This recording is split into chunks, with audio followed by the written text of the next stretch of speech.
Di bawah langit senja yang mulai gelap, sekelompok pemuda berjalan kaki di tepi jalan kota yang sepi. Men, itu menyedihkan. Dia hampir 30 tahun. Kenapa bisa dipermalukan sama anak SMP? Seorang pria berambut keriting mencibir, menahan tawa. Salah satu rekannya yang berambut pirang dan yang mata kirinya lebam bekas pukulan QB mendengus kesal.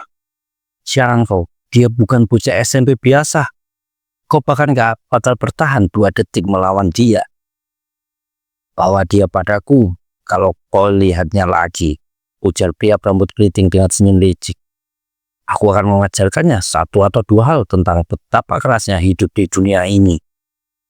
Jangan bercanda, aku tidak mau bertemu bocah itu lagi, teriak pria yang mata kirinya lebam. Rasanya seperti ditangkap gorila saat dia menarikku. Lalu pukulannya terasa seperti dihantam lonceng kuil. Salah satu rekannya bertanya dengan nada penasaran, siapa namanya? Dia itu langsung menggeleng. Aku gak tahu dan juga gak mau tahu. Suaranya sedikit gemetar. Yang penting, selama aku gak pernah ketemu dia lagi, aku sudah senang. Namun sebelum ia bisa menghela napas lega, suara langkah kaki terdengar mendekat. Ia menoleh refleks. Mata lebarnya menangkap sosok seseorang yang berjalan tanpa alas kaki mendekati mereka. Dalam sekejap, bulu kudungnya berdiri. Yupi berjalan ke arah rombongan itu dengan hanya mengenakan celana dalam. Seketika, tubuh si pirang menegang. Ingatan tentang hantaman brutal kembali berputar di benaknya. Jeritnya ngeri. Yupi semakin dekat. Terlihat muka dan badannya dipenuhi memar-memar bekas pertarungan. Dan pria berambut pirang itu mencoba berbicara, tapi suaranya tercekat. Ih. Tubuhnya mendegang, telunjuknya gemetar menunjuk sosok besar di depannya. Tapi sebelum bisa menyelesaikan kata-kata, matanya mulai sayu, nafasnya berat, lalu si pirang itu ambruk ke tanah tak sadarkan diri. Wih, ada apa? Teman-temannya berseru panik. Yang lain mencoba menghujang tubuhnya, tapi tak ada respon. Percuma, dia benar-benar pingsan. Di kejauhan, 2 sosok muncul dari kegelapan, Rio dan Koso. Langkah mereka goyah, kaki telanjang mereka menyentuh tanah dingin dengan gerakan terseret. Wajah mereka babak belur, tubuh mereka penuh luka. Rio memegang lengannya yang tambah cedera, sementara Koso berjalan perlahan di belakangnya. Mereka hanya memakai. Salah seorang dari rombongan bergumam, matanya membelah tak percaya melihat Rio pakai kaos dan celana dalam saja, sedangkan Koso memakai kemeja dan juga cuma celana dalam saja. Apa yang sebenarnya terjadi pada mereka? Suara lain terdengar, dipenuhi rasa ngeri. Mereka bukan hanya terluka, mereka tampak seperti baru saja lolos dari neraka. Sosok lain muncul, Naraoka Sune. Langkahnya oleng dengan badan dan muka yang juga babak belur. Dan paling mengejutkan, dia telanjang bulat. Apa lihat? Teriaknya dengan ekspresi menantang sambil dia terus melangkah maju. Tunggu dulu. Tiba-tiba Sune bergumam sendiri dan berhenti berjalan. Sune menoleh ke belakang. Senyum sinis terbentuk di wajahnya yang penuh luka. Kau melirik titikku kan? Katanya dengan suara bergetar. Semua pemuda yang tadi terkejut ini membeku. Salah satu dari mereka bahkan tampak seperti ingin kabur. Benar juga, saut Kyuubi yang ikut berhenti berjalan dan menoleh dengan seringnya menakutkan. Tunggu, apa yang kalian mau? Seseorang berteriak panik. Lepaskan, terdengar suara lain menggema di antara suara langkah kaki yang tergesa-gesa. Hentakan keras pun terdengar diikuti oleh suara pukulan. Kyuubi dan yang lainnya sekarang memakai baju hasil rampasan mereka barusan. Meski kesal dan marah, tapi Kyuubi, Sune, dan Koso sudah pernah mengalami hal seperti ini berkat kebandelan mereka. Berbeda dengan Rio yang sangat kena mental dan hampir menangis. Kyuubi menghiburnya dengan ngomong kalau mereka akan membalas dengan cara menguasai dunia ini lewat kekerasan. Besoknya, ada 2 pemuda duduk di bangku taman. Angin sore yang sejuk berhembus di antara pepohonan. Salah satu dari mereka dengan rambut pelimis dan ekspresi tenang bersandar santai di bangku taman. Ia adalah Ueda Hidetora, Sementara itu, pemuda lain tampak gelisah menghindari tatapan temannya. "Sorry Hide, berbuat kayak begini tanpa bicara denganmu dulu," kata Momota dengan nada menyesal. Hidetora menatapnya sebentar, lalu menghela nafas. "Ya, yang sudah terjadi ya sudah," jamnya santai. Momota mencoba mencari kata-kata, masih merasa bersalah. Hide langsung memotongnya, senyum kecil muncul di wajahnya. "Lagi pula, kau melakukan itu buatku kan? Kau khawatir aku tidak bisa mengalahkan bocah itu?" Ucapan itu membuat Momota semakin canggung. Lalu kedua sahabat itu berjalan pergi. "Jadi gimana? Si Kyuubi ini? Ceritakan selengkapnya padaku." Momota menghela napas panjang dan menjawab, "Bocah itu mengerikan. Dia sendiri bisa melawan 15-16an orang. Butuh hampir 30-an orang untuk mengalahkannya. Hiro dan Sato saja sampai harus dirawat di rumah sakit." Cerita Momota mengingat kejadian malam kemarin. Hide berdiri santai, tangan di saku celananya. Ekspresi tenang namun penuh pertimbangan. Dia mendengarkan dengan seksama. "Mulai hari ini, menjauhlah dari Kyuubi dan teman-temannya. Pastikan semua orang mengerti hal ini." Momota menjawab kalau dia paham. Di SMP Toka, Kyuubi datang dengan tubuh masih terasa remuk akibat pertarungan semalam. Rasa nyeri menyebar di setiap ototnya, namun dia tidak mau bolos. Jika ia absen, itu akan terasa seperti mengakui kekalahan. Jadi dengan langkah berat, ia tetap menyeret tubuhnya ke sekolah. Kyuubi berjalan tertatih, kepalanya dibalut perban, wajahnya penuh luka lebam dan plester yang menembak di beberapa bagian. "Aduh, sialah," keluhnya, menahan rasa sakit di setiap gerakan. "Ah?" Kyuubi sedikit terkejut dengan yang dilihatnya. "Yo," seru kosong menyapa dengan tangan di saku. Wajahnya juga penuh dengan perban dan plester. Di sebelahnya, Suni berjongkok di atas tanah. "Kau terlambat, bangsat," serunya tetap dengan suara penuh semangat yang jadi ciri khasnya, meski mukanya tidak jauh beda dari Koso. Kyuubi menyeringai. Senyum tipis terukir di wajahnya, seakan ejekan itu tak berarti apa-apa baginya. Lalu tawa kecil ketiganya mulai terdengar. Bukan karena sesuatu yang lucu, tapi lebih kepada rasa puas. Luka-luka mereka memar di wajah dan perban yang membungkus kepala mereka bukanlah tanda kekalahan, melainkan bukti bahwa mereka sudah melewati sesuatu yang besar.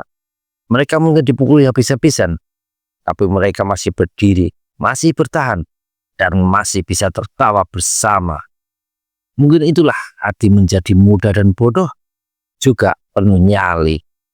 Mereka bergantian saling tos, seolah seperti ritual khas.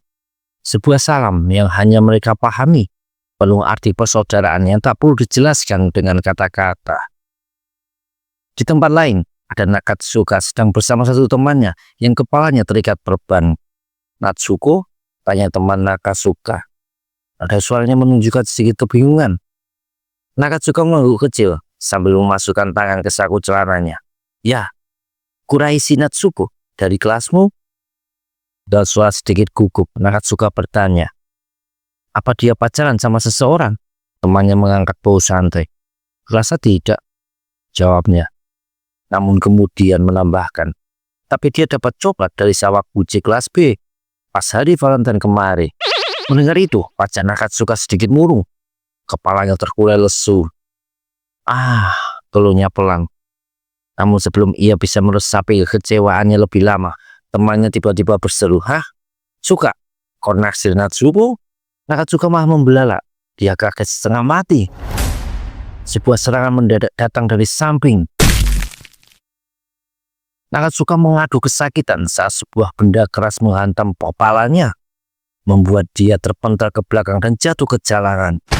Mata temannya membelalak, terkejut melihat serangan brutal yang terjadi begitu cepat. "Hei, beresik!" Tapi segera mukanya merepet. "Nggak usah bacot," bentak Ryo dengan mata yang tajam menatap. Mukanya masih bawa belur juga. Dia berjalan mendekati Nakatsuka yang masih terduduk di jalanan sambil memegang kepalanya yang sakit. "Kau sudah mengerjai kami kemarin ya," kata Ryo. Apa kau belum kapok, ha?" teriak Nakatsuka. Tapi Ryo datang bukan buat bicara, Dia langsung memukuli Nakatsuka dengan brutal, memakai tongkat besi di tangannya. "Diam bangsa, jangan berani meremehkanku." Teman Nakatsuka cuma bisa menatap ngeri kebutaan Ryo yang tanpa ampun terus saja menghajar Nakatsuka. Tak lama, orang itu terbaring tak sadarkan diri. Kepalanya basah oleh darah, mukanya memar-memar. Temannya sudah terbunuh di jalan dengan muka ketakutan. Ryo menoleh, sampaikan pada keparat yang suka musik itu dan satunya lagi, kalau Asuma Ryo akan mendatangi mereka. Besok pagi, Ryo berhasil menghajar Kodama di toilet stasiun sampai babak belur parah seperti Nakatsuka. Dua kejadian ini membuat nama Asuma Ryo tersebar di seluruh penjuru kota.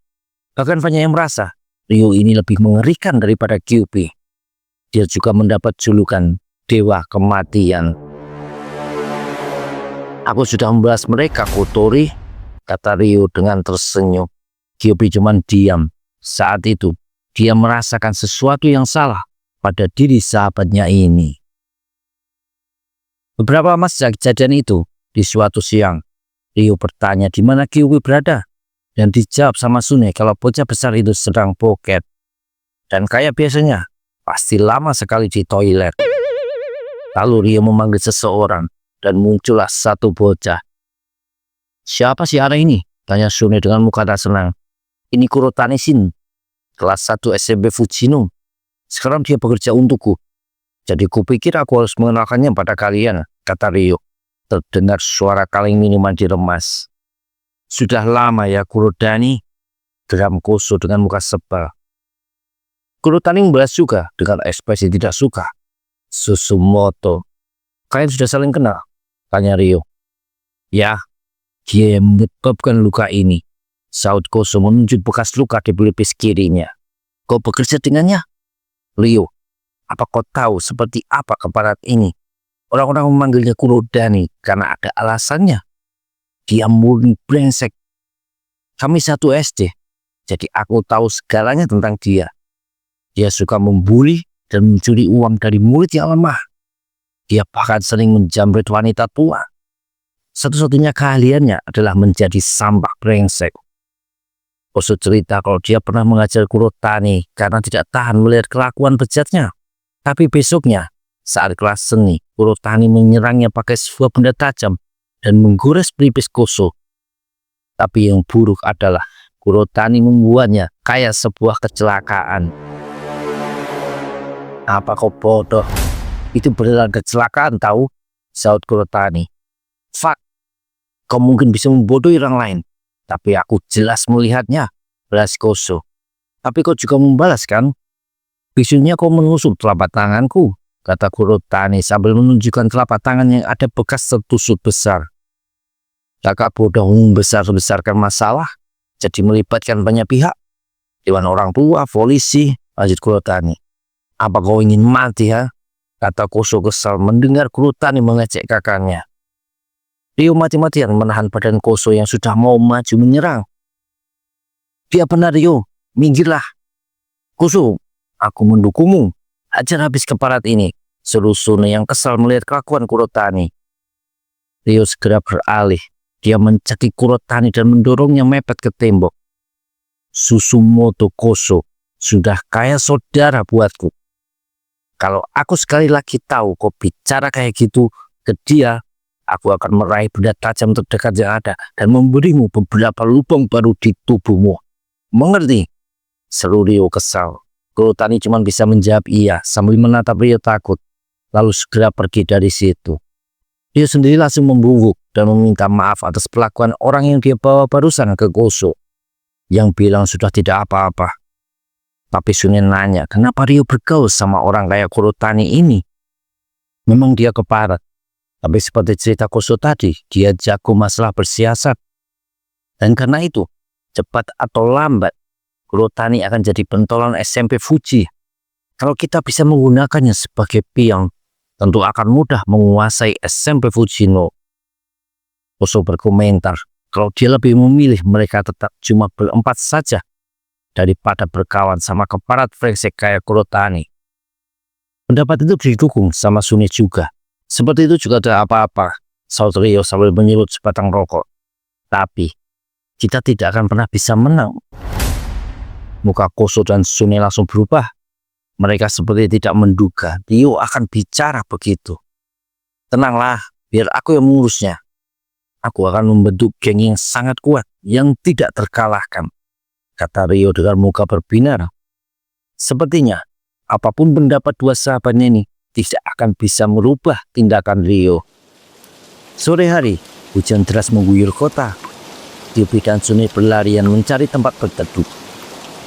Keduanya berhenti di depan toko yang sudah tutup. Sune menoleh ke arah Kyuubi. Seperti ceritaku tadi, Rio sepertinya akan terlibat masalah serius. Kau harus bicara dengannya. Dia mendengarkanmu lebih daripada aku dan Koso. Kyuubi ngomong mengerti dan akan melakukannya. Lalu kedua sahabat itu berpisah jalan karena arah rumah mereka berbeda. Bocah berbadan besar itu berlarian di jalannya becek. Lalu pas sampai depan pintu rumah, dia menyadari ada seseorang yang memperhatikannya. Kyuubi menoleh dan melihat satu orang berdiri memakai payung di seberang jalan.